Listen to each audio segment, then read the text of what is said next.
in order to trigger a long-term competition on price between the online travel agencies and between the accommodation providers, because after this measure, the accommodation providers became able to compete on price on their own direct channels. Okay, so let's turn to the third category of proposals. So those are the direct recommendation addressed to market players. And the case study for this is the inquiry into the dairy market from 2023. So during that time, there was an exceptionally high inflationary periods in Hungary, in the food and the dairy market also. And during the investigation, it was recognized that that the that that price recommendation forecast regarding the raw milk, which so raw milk is the essential input for each dairy products. It was so this price recommendation, which was essentially a price forecast for the development of raw milk. It was published by the Hungarian Dairy Board, which is an interprofessional organization. So this price recommendation, in the view of the authority, was a joint decision between the competitors, because they could use the recommended prices, which were the output of this price forecast system, to have as a reference point in their pricing negotiations. So, and it was found by the authority that the methodology of this price forecast was inherently inflationary, because it contains such elements that served as a feedback mechanism for creating inflationary pressure into the prices of raw milk. So the authority advised to revise the methodology of this price forecast system, and to stop publishing the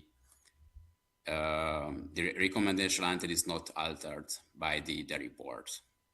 And after this suggestion, the dairy board, so the interprofessional organization, stopped publishing its forecast, and the prices of raw milk fell below the EU average.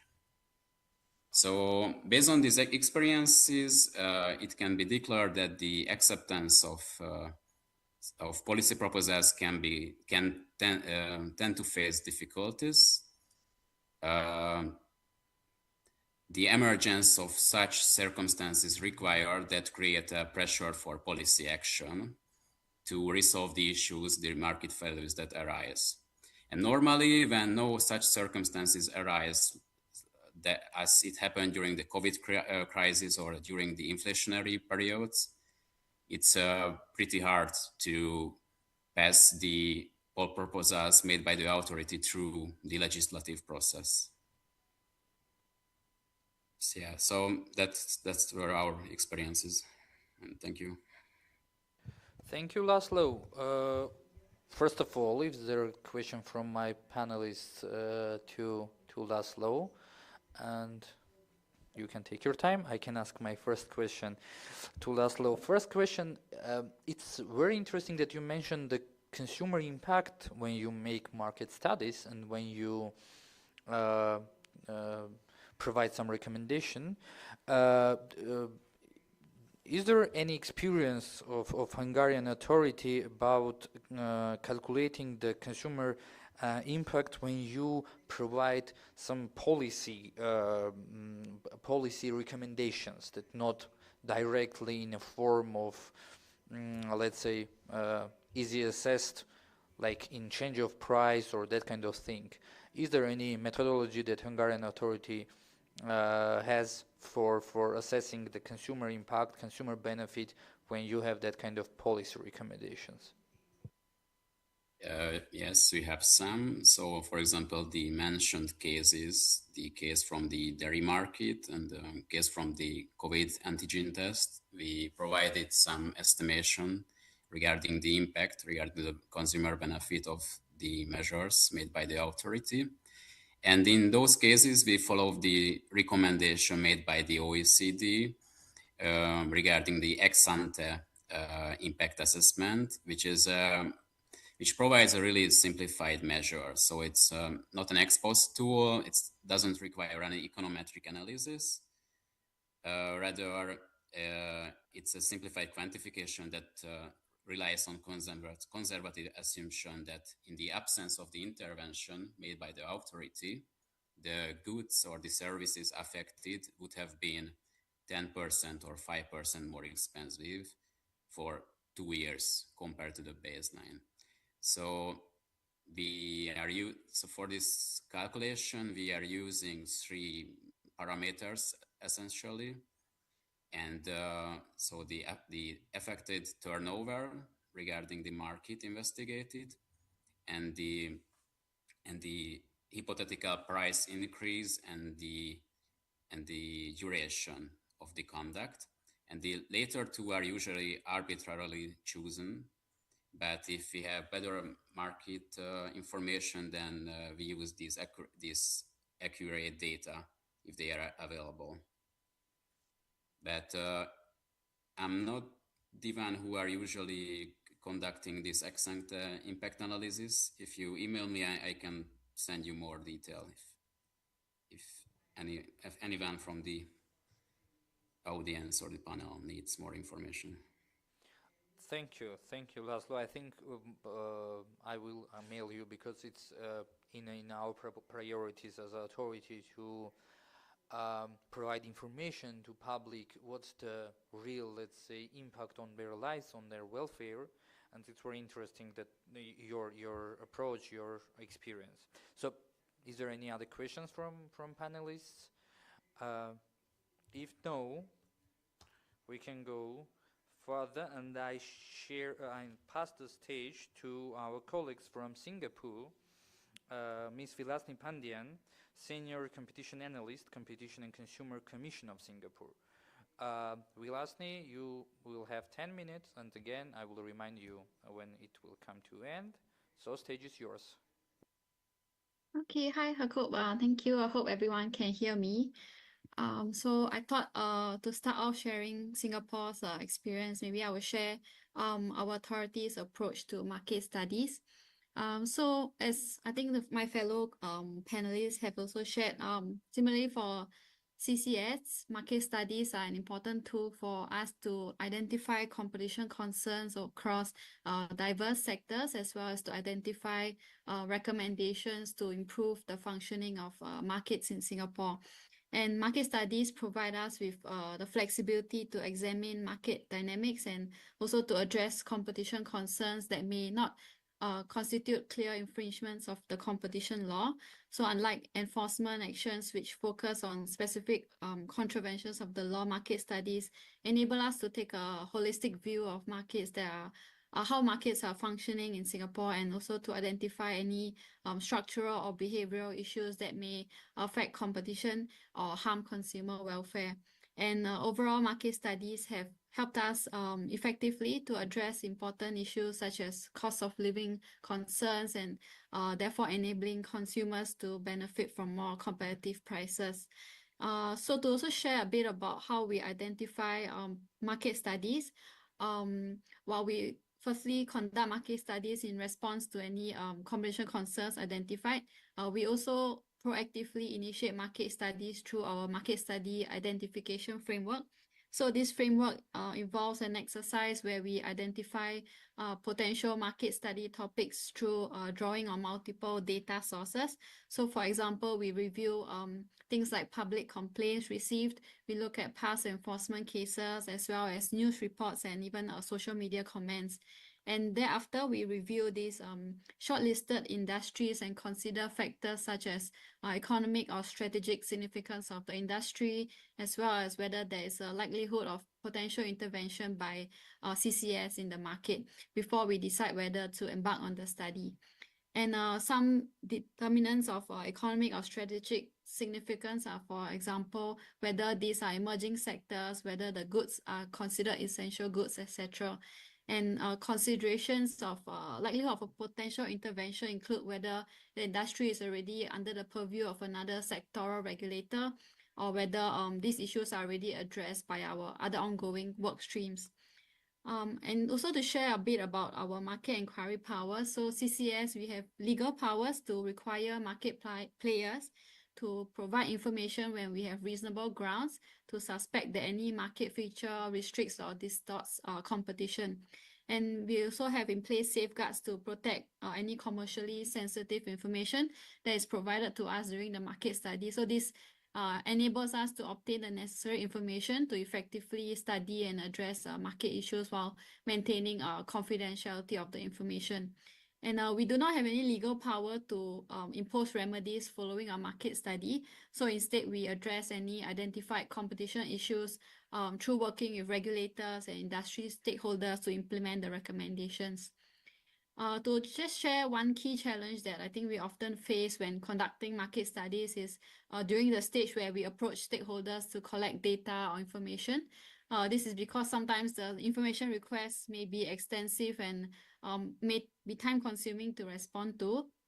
So from my experience on doing market studies, what has helped is to reassure the stakeholders that the market study is not an investigation, and to explain to them that the objectives of the study are primarily to help us to understand the market structure, dynamics, and the competitive landscape, and also to hear about the challenges that the stakeholders face. And it's also very helpful to work closely with the relevant industry regulators, which may have a close relationship with these stakeholders, to get them to reassure and encourage the stakeholders to respond to our information requests. So in my opinion, collaboration with regulators is a very important aspect of contributing to the success of market studies. So to share a notable past market study that we've had in the past. So back in 2017, we published a report on our market study into the supply of formula milk for infants and young children in Singapore. So the impetus for this study was that we saw that the average retail price of formula milk had doubled from 2007 to 2016. So the market inquiry sought to understand the formula milk supply chain in order to assess the nature of competition at each level of the supply chain, and thereafter to provide recommendations to improve the functioning of competition in this market in Singapore. So our study found that at the wholesale level, manufacturers were engaged in mainly non-price competition rather than price competition. So to explain, they adopted strategies which sought to build a premium image for their milk products and to entrench consumer brand loyalty instead of competing on price. So in this regard, they made a lot of investment into marketing and research activities, and they also provided sponsorship and payments to private hospitals for participation in their milk rotation systems. And because the majority of parents who use formula milk in hospitals, they tend not to switch brands of formula milk after leaving the hospital. So manufacturers invested a lot of efforts and resources into marketing activities in the hospital channel to gain a first mover advantage. So we found that all these features actually presented significant barriers to entry for new brands into the market. And at the consumer level, we also found that brand name, nutrition, and safety were important attributes that consumers looked out for. And there was also a certain degree of information asymmetry on the nutritional content and requirements of infants and young children. So parents appear to perceive that the more expensive or premium products means they are better quality and better for their children. So we found that these barriers to entry and weak price competition gave the manufacturers the market power to increase prices. And in response to this, we made some recommendations to lower barriers to entry and to improve the level of price competition. So our recommendations included the need to educate consumers on the nutritional content of formula milk, and also to improve consumer awareness of the availability of a variety of formula milk products at different price points. So this will help to increase price competition over time. And another recommendation we made was also that there is a need to review sponsorships and payments that manufacturers provide to hospitals and their impact on the milk rotation programs in the hospitals, so as to reduce barriers to entry and expansion for new brands to come in. So this could be done by delinking the rotation schedule in the hospital from the level of sponsorship provided. So these recommendations were ultimately accepted by the relevant sector regulators involved. And following the study, we observed the introduction of cheaper options and more brands entering the market. So to end off my sharing, I also thought to share about a new initiative that CCS launched just last year with regard to market studies, called Market Studies as a Service. So CCS has offered this service to agencies within the Singapore government as a means to collaborate on market studies. And this initiative really aims to enable government agencies to better understand the markets under them and to identify potential pain points that may hamper development in their industry. And so this initiative provides also a way for us to support government agencies in their policy making and review, and also to provide our views and recommendations to address any competition concerns that may arise. And the value that CCS brings as a competition authority through this initiative is that we have accumulated industry knowledge and data with the available through our different market studies and also our Lastly, advisory sorry, activities. sorry, there is a Okay. 1 minute left for your speech. Okay, finishing up. Yeah. So, and also to add on, we have market inquiry legal powers to collect information, which the agencies do not have. So, when we launched this initiative last year, how we carried this out was that we conducted a survey to receive indications of interest from the agencies, and thereafter we held meetings with them to understand the potential scope of the study better. And lastly, we evaluated the proposals and shortlisted industries to carry out studies on. And so this initiative has been very well received by the government agencies we reached out to. And we have embarked on 4 market studies last year under this workstream, which are still in progress. Yeah, so this will conclude my sharing on how CCS uses market studies as an effective tool. Thank you. Thank you, Vilasni. Thank you. So, again, one little question from me, and then if panelists have questions, they can also ask.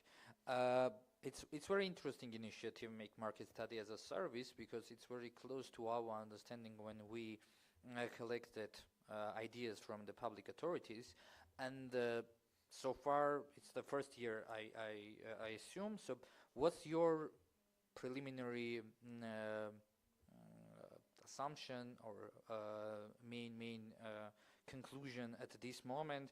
What's the main gap that policymakers try to address via your market studies? What's the main question that they come to your authority during this initiative?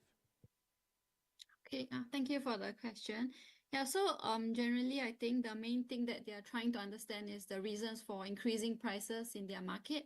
So because they don't have the powers to collect information from stakeholders, so they reach out to us to understand whether the rising prices are because of maybe structural issues in the market, or is it because of a lack of competition, or is it because of certain regulations or policies that were implemented that were not very effective. So these agencies, they are keen for us to understand, to study the market structure of the sector that they are overseeing, as well as things like market dynamics, barriers to entry, industry-wide practices, to identify whether there are any inefficiencies in the market. So using our legal powers, we actually require information from the market players to gather evidence and information on why prices are rising in this market, in these markets that we have embarked a study on. Yeah, so that's the main gap that they are trying to address. Okay, thank you, Vilasni. I think it's the very interesting point that for all of countries, I think represented here is the main question for authorities: why prices go high and what we can do to make them low. Yes. So, okay, is there any other question? If no, we can go to our neighbors, to Georgia, to Georgian Competition and Consumer Authority. So I pass the stage to Deputy Head of the Legal Department of Georgian Authority, Irakli Shakiashvili. Irakli, you also have 10 minutes. Okay, thank you, Jakob. I just realized that I'm the only one who is a lawyer at this stage, and I'm a little bit scared. So today I wanted to bring your attention to the very specific topic, that is the advocating in the regulated sectors of the economy. And I know that this very sensitive and complicated relationship between the competition authority and the sector regulator have been discussed a lot in the competition circles around the world. And but I think the Georgian legal landscape kind of adds one additional dimension to these complications. But before I start talking about our case study, I just want to underline the importance of market studies for Georgia. And I also realized that the importance of market studies for smaller economies also have been explored a lot. But speaking from Georgian experience, if we talk about direct effect on the market, and if we talk about direct effect on the consumer, sometimes market studies have been a little bit more effective than the traditional antitrust tools. I know that both have their separate purposes, but in the end, I think the ultimate objective of every competition authority is, of course, the immediate consumer benefit. So now for Georgia, if we speak about how we enforce the competition in the regulated sectors of economy, I know that the rule of thumb, especially in most Western countries, is that the competition authorities usually enforce competition in regulated sectors as well. But in Georgia, in the regulated sectors of the economy, competition policy is enforced by the regulators. So we have three regulators. We have one in energy, we have one in communications, and we have one in banking / finance sector. So usually they have other priorities as well. For example, the law of the National Bank of Georgia very clearly dictates that the competition, while enforcing the competition policy, the National Bank must prioritize the financial stability. So, and I think we can all agree that this makes advocating in these regulated sectors a little bit more challenging for competition authority, because we all say that we have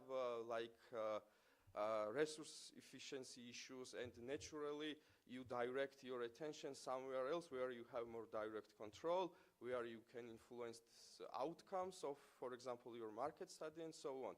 So basically the Georgian legal landscape tells you that you can have your opinions regarding the regulated sectors of the economy, but your opinions are not binding, and you might also get silenced by simply citing other priorities, such as the financial stability concerns.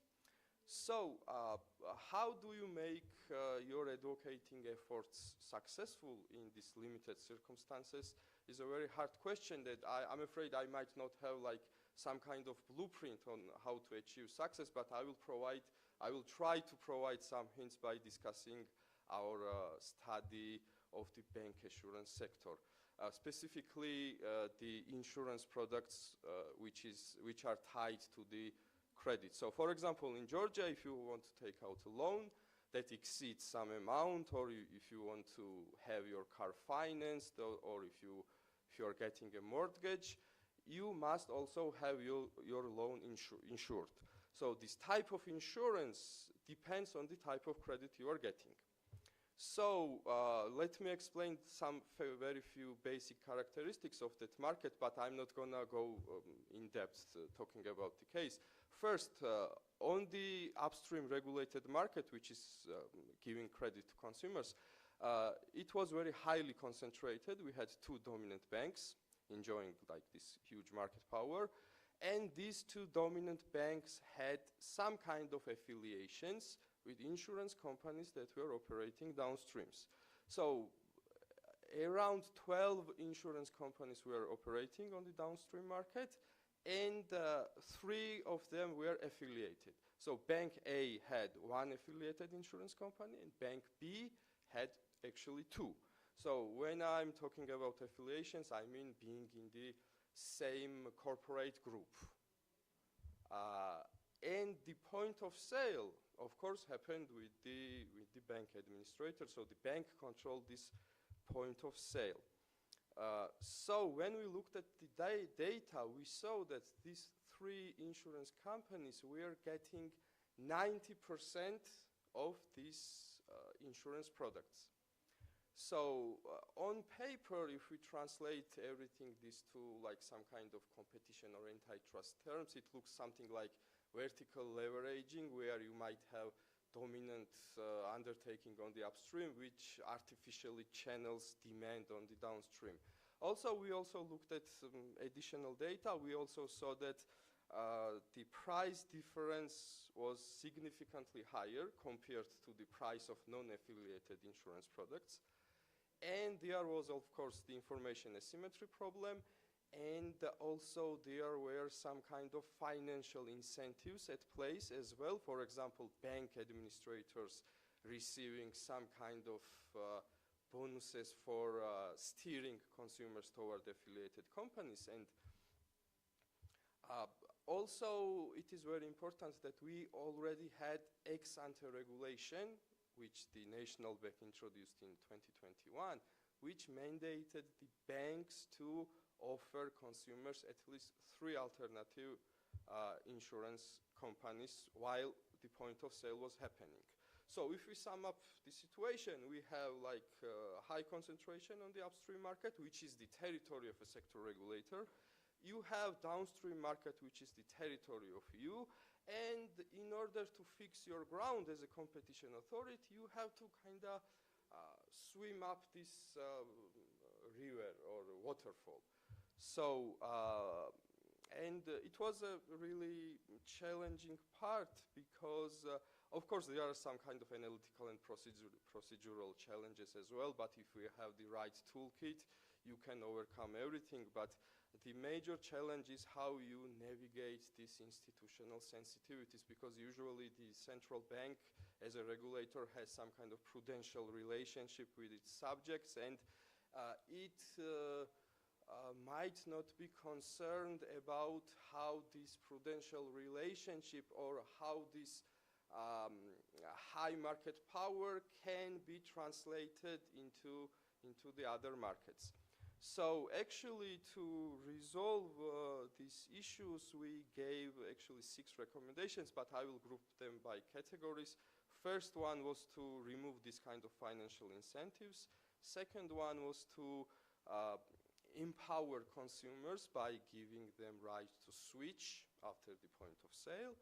And also, we tried to remove this information asymmetry problem by recommending to launch some kind of campaigns for raising awareness of the consumers. And some of our recommendations were actually implemented in the following year, and some of are still being implemented, and we are also trying to do some kind of ex-post impact assessment with the collaboration, of course, with the National Bank to look at how we made impact on the market.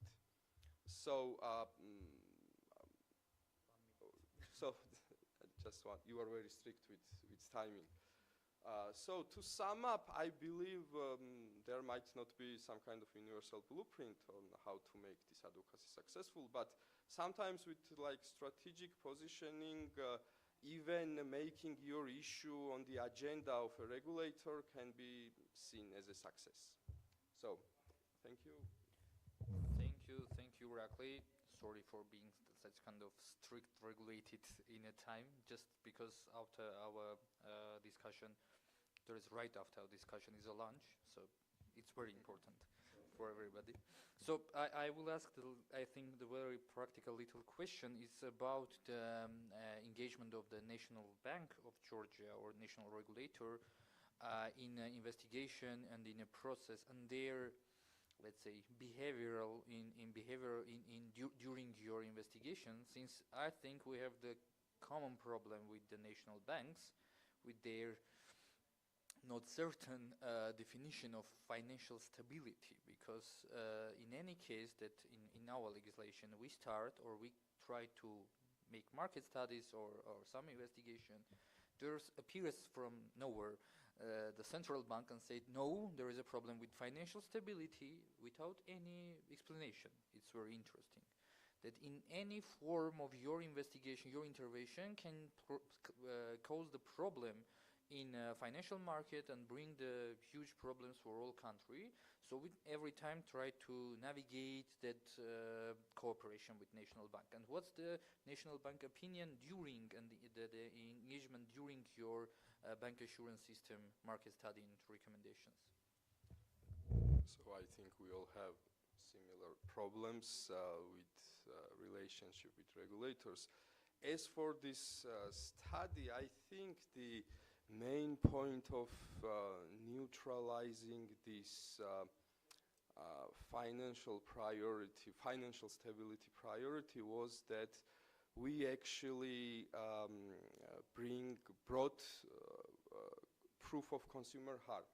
So we did welfare analysis, and this capture rate of 90%, and this the fact that the consumers were paying significantly higher prices for this kind of products really made an impact, and they started to think about not only about their regulated markets, but about how, as I mentioned, how this power translated into the other markets. So they started talking about this connection, linkage problem also. Okay, thank you. If there is no question from other panelists, we go for our fifth, last but not less important, speaker from Kenya, Linet Mvaranya, Manager of Planning Policy and Research Department of Competition Authority of Kenya. Ninette, floor is yours. You have the 10 minutes. Thank you very much. Good afternoon, everyone. I hope I can be heard well. Yes, yes, of course. Thank you. So I'll start by talking about the powers we have to conduct market inquiries in Kenya, which are provided for in our Act.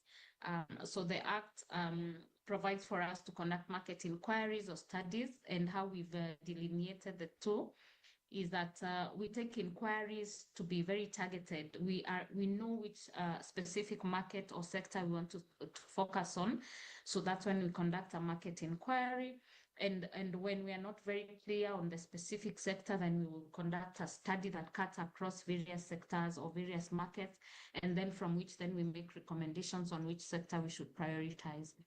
As my colleague from Singapore has noted out, is that we also do not have powers to impose remedies. So the recommendations that come from such studies or inquiries are implemented jointly by CAK or the sector regulators. So we initiate, the Act allows us to initiate market inquiries in 3 ways. Number one, it could be on our own volition during the normal conduct of our business. And of course, this is based on a prioritization criteria that I'll speak to shortly. The second can be a request from the minister, where the minister or the government has noted some anti-competitive conduct in certain markets, and then they would request us to find out what's going on in that specific market. So that is a second way. And then the lastly would be in collaboration with sector regulators. And I think this is similar to what our Singapore colleague has talked about, market studies as a service. So the sector regulator could approach us and ask us to either lead a market inquiry in their sector they're regulating, or we would do it jointly. So the process we go through is, first we identify the sector or the market we want to study.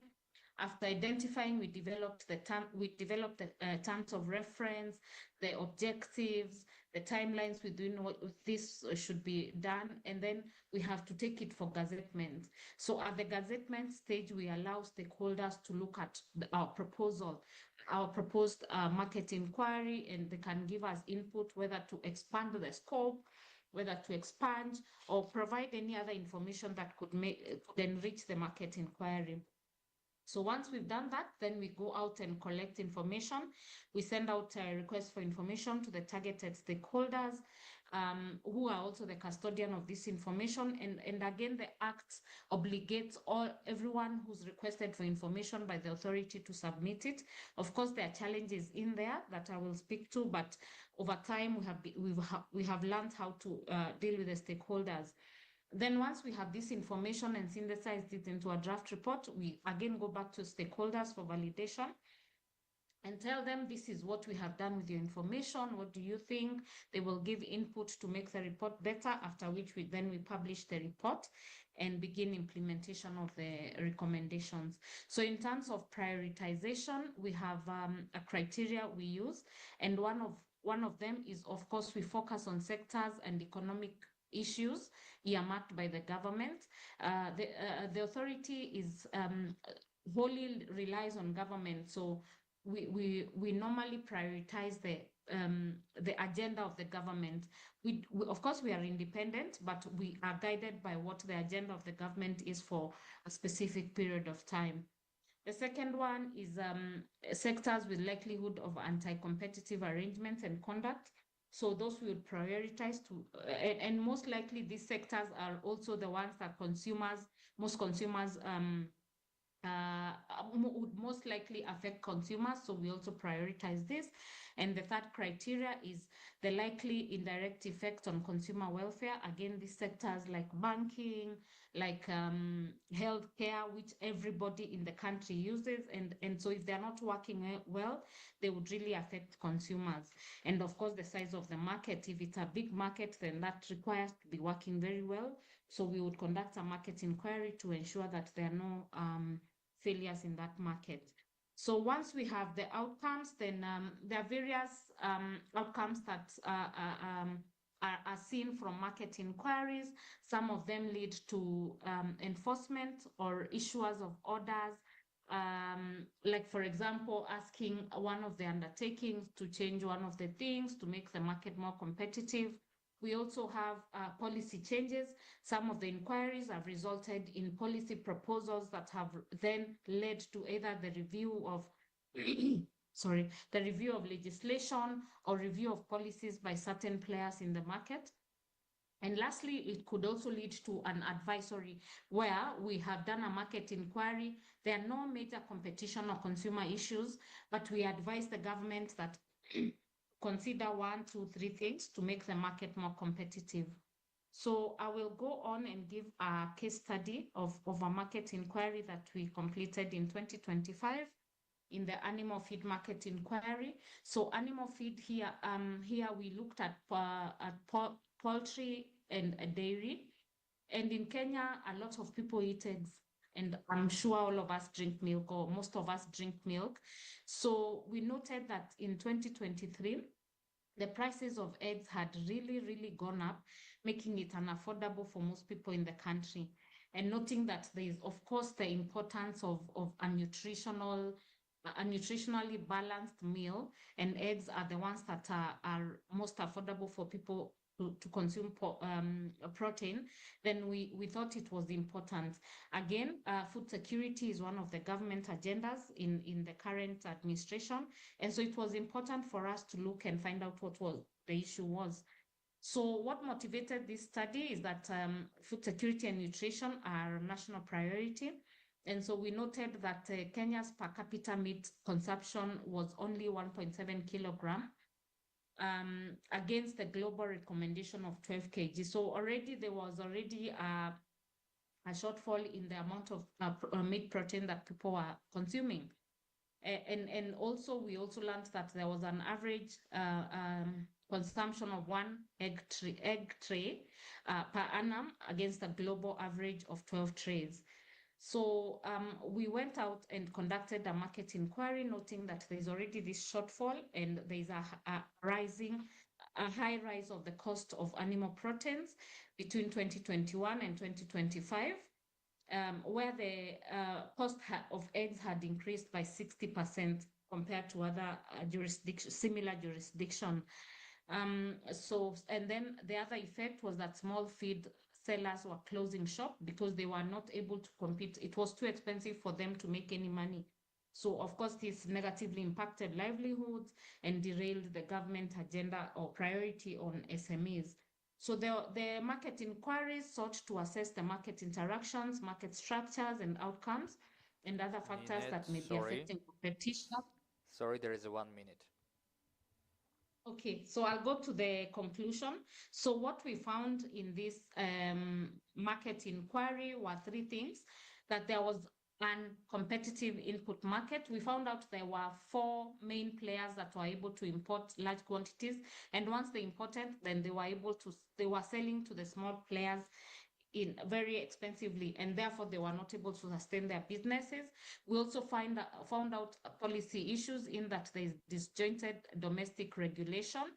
There is a lot of cess fees that are charged by the different regional governments in Kenya, and so we thought that is something we're looking at. And the outcome of this study is that we have developed policy proposals for the government to look at the regulation and fees and how to support SMEs. Thank you very much. Thank you, Ninette. I would ask my question, but unfortunately we're out of time. So as I promised, we go to our audience questions. We can take maximum two questions.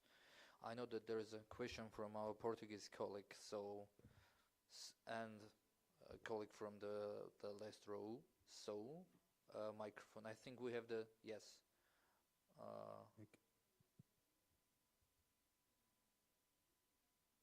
1 second.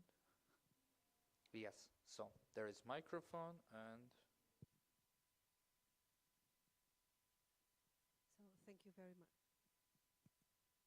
Thank you very much for the opportunity to put some questions. So I'll just limit to one for the sake of time. I was very interested about the rail market study that the Poland authority has conducted. Actually, the Portuguese Competition Authority has just released a public consultation, its rail market study. And I personally worked on it. And it called my attention when you have referred that you have 17 companies, but they're all operating on rail or in transport of goods. Passengers or goods? Passengers.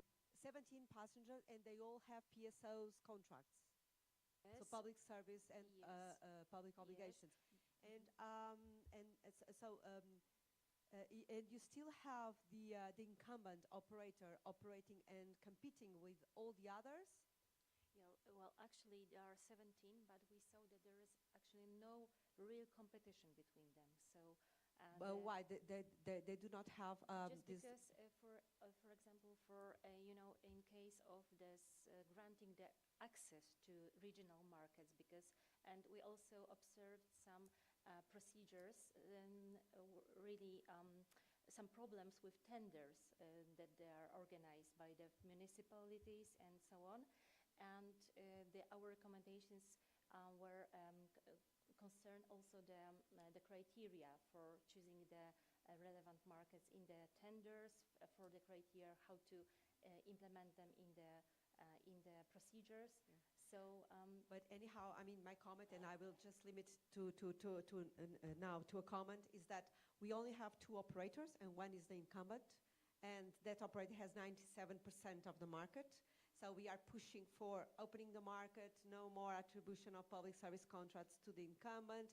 And now we are fostering also recommendations to foster entry from other companies, from other member states, namely from Spain, France, Italy, Poland. Why? I mean, we have identified barriers to the entry of companies. First,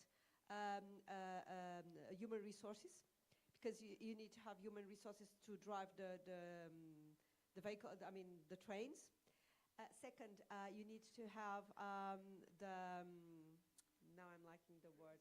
Yeah, the train sets. So we are pushing for, in the tenders, to being at the disposal to rental the utilities. utilities, and also to have a contract regarding the human resources that allows the companies to take on board already workers working from the incumbent nowadays.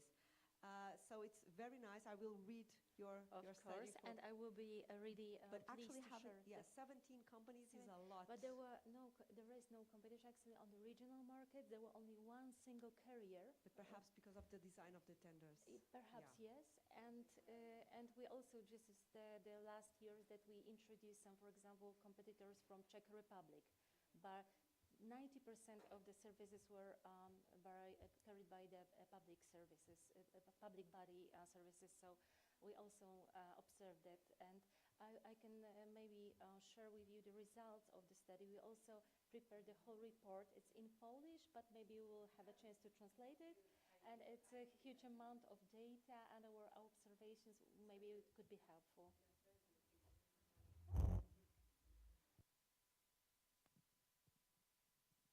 Cosmin Balacurencu, Romanian Competition Authority.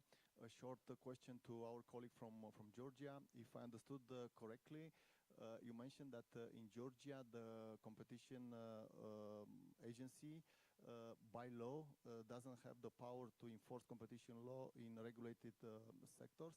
The question is, do the regulators have the powers to initiate investigations and to fine companies active on those regulated markets if they infringe the competition principles? Yes, short answer. But I will explain how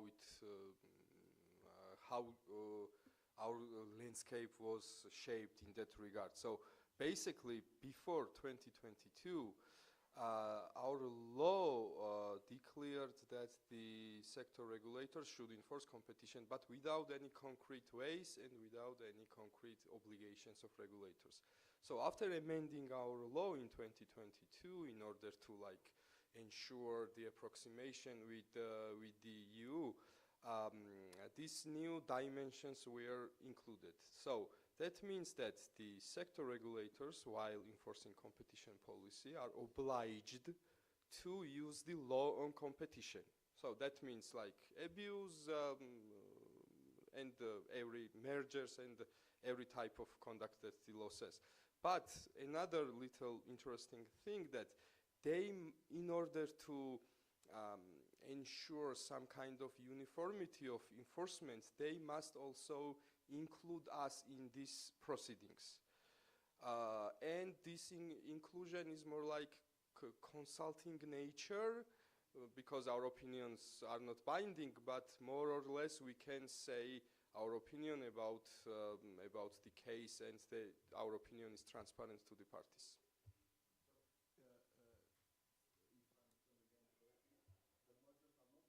To you? In regulated sectors, no. Thank you so much. So thank you first of all to our panelists for very insightful, very interesting presentation. Thank you to our audience to be with us for this 1.5 hours.